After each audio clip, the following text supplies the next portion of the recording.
Telling. The winter sunlight seeped crimson behind the mountains.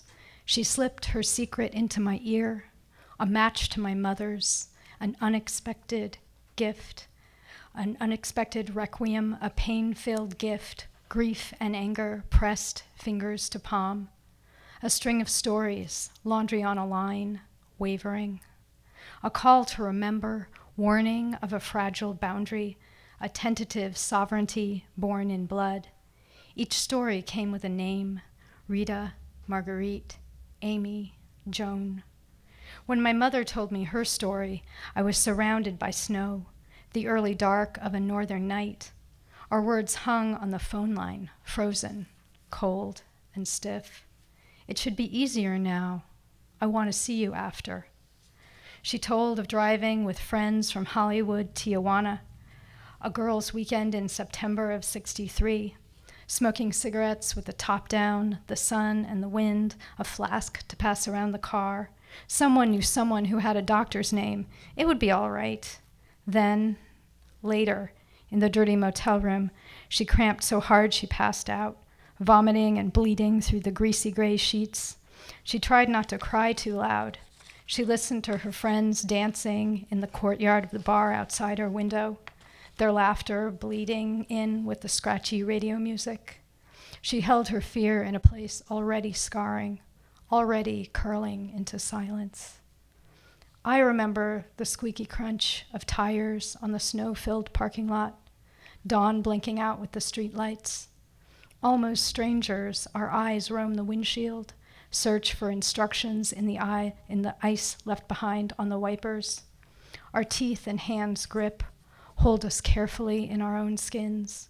We are tangled, breathless in our accidental binding, reluctant latecomers, awkward in the intimacy of this accident. Cloudy breath floats away from us. In these strained moments, time spreads, thinning at its edges. There was no guilt at this undoing. He stamped his feet, keeping warm. Even in the orbit of his honor, I lived these moments alone.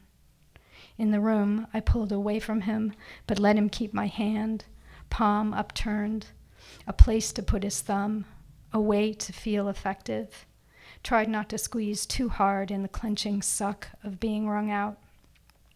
That afternoon, and through the whole slow husk of that winter, we wandered in a pantomime of coupled gestures, incomplete strangers unraveling. Some secrets don't age, they calcify, breathe quietly, hands folded, lay claim with flat little smiles. I had a secret, an implicit stumbling, natural as a stretch mark. It lingered, mirrored in the eyes of an old lady, echoed in my mom's voice. And secrets are transformed in their telling. Speaking sloughs off scaly shame and pushes them into the light where they bloom, precarious and commonplace, rose-colored mornings from storm-filled nights.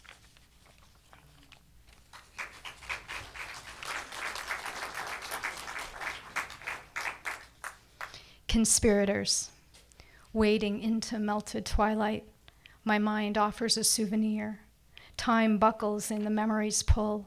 My brain gives over, rolls in lost time.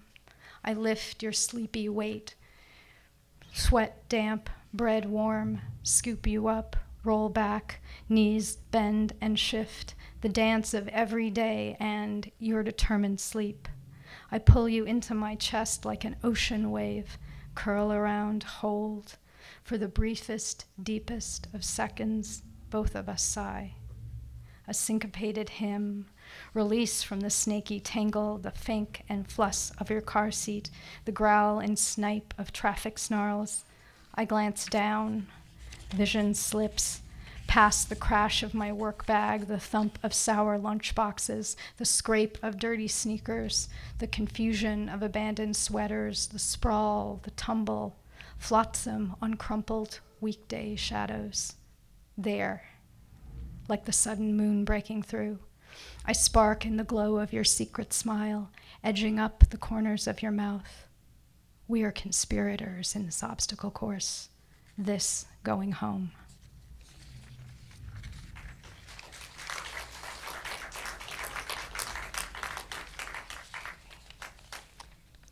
spring, born at the waterline, mouth open, head tilted back, a girl given a name, a cold and hopeful season, an invisible ladder to climb. We watch her from the shore, from striped chairs buried in dry, warm sand. She skips, a small flat stone caught in laughing air, tumbles, loses herself to the suck of the tide, go out and come back, go out and come back, go out. It's not like in the movies. She slips beneath the green horizon, doesn't even wave. Her mother calls, we search the wind, light shivers off the ripples. I lift my words so their meaning surfaces. Exhale, inhale, call for help. The reflex, breath, must be obeyed. My explanation is glassy, unfocused. Tongue cramps as it reaches the edge of my teeth. My thoughts stumble, catch on drops of melting ice. Like seeks like and rushes to join the inundation. Warm waters swell, stroke the degraded shoreline, wander in the buzz of forgotten sun. Words recede, bob beyond her wrinkled reach. She closes her eyes. The wind pushes sand over sand. Her mind wades, rocked in the tick and sigh, the hollow sound of anxious hands. All my careful accounts pull her prayers sideways. They creep across briny grief. Hush, she says. Drowning is silent.